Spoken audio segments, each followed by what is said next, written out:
Assalamualaikum warahmatullahi wabarakatuh.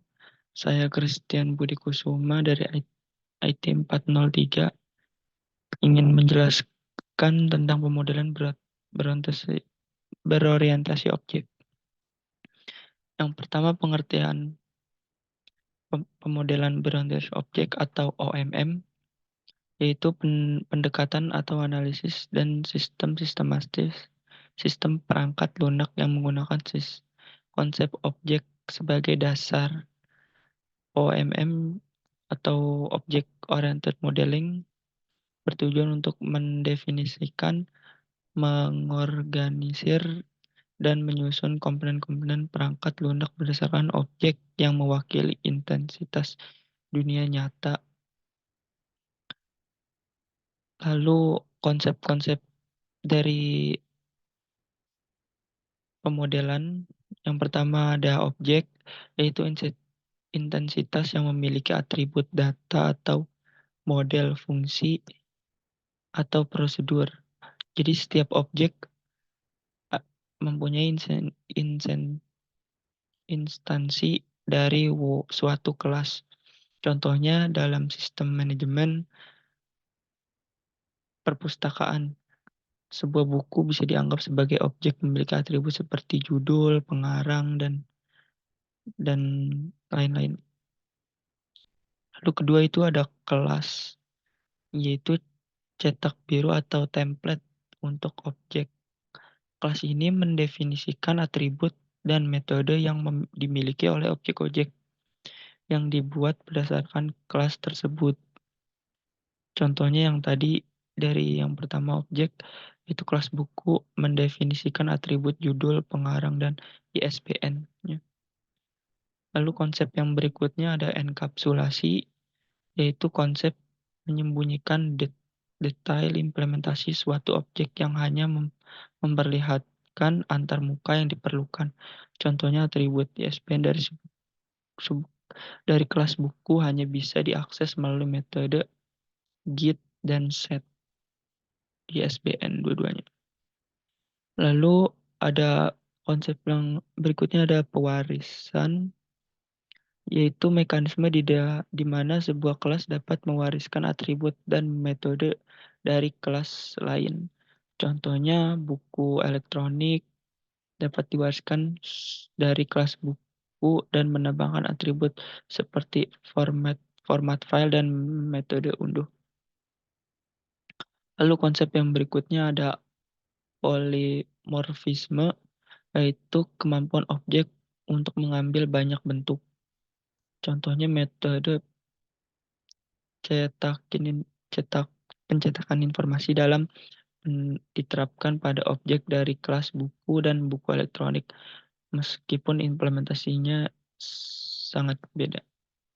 Lalu ada abstraksi, yaitu proses penyederhanaan kompleksi dengan hanya memperlihatkan aspek-aspek penting dari objek, menyembunyikan detail detail yang tidak relevan. Contohnya dalam kelas buku hanya atribut metode yang relevan untuk mengelola perpustakaan yang disertakan. Sedangkan internal seperti bagaimana data disimpan mungkin disembunyikan dari abstraksi. Nah, selanjutnya saya menjelaskan tentang diagram pemodelan UML. UML itu singkatan dari Unified Modeling Language, yaitu sebuah bahasa standar untuk spesifikasi, visualisasi, konstruksi, dan pendokumentasian artefak dari sistem perangkat lunak. Ada beberapa jenis diagram UML. Yang pertama use case diagram, yang kedua class diagram, lalu sequence diagram, activity diagram, state match diagram, component diagram, lalu deployment. Berikutnya saya menjelaskan konsep diagram use case. Jadi sebuah alat bantu visual dalam analis dan desain sistem, terutama dalam konteks pengembangan perangkat lunak. Lalu elemen-elemennya ada 4. Yang pertama itu aktor atau intensitas yang pertama. Nah, yang kedua itu use case yang dibahas barusan, kasus penggunaannya, lalu sistem atau boundary. Yang terakhir relasi atau hubungan. Nah, berikutnya ini penjelasan UML diagram dari studi kasus klinik. Nah, yang pertama ini pasien, yang kedua ini ada dokter, perawat, dan administrator klinik.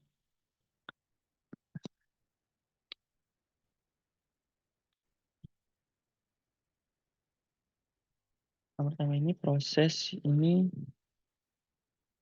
menunjukkan pasien, proses pendaftaran pasien baru ke dalam sistem. Yang kedua untuk fasilitas pasien membuat pertemuan dengan dokter. Lalu yang ketiga pasien itu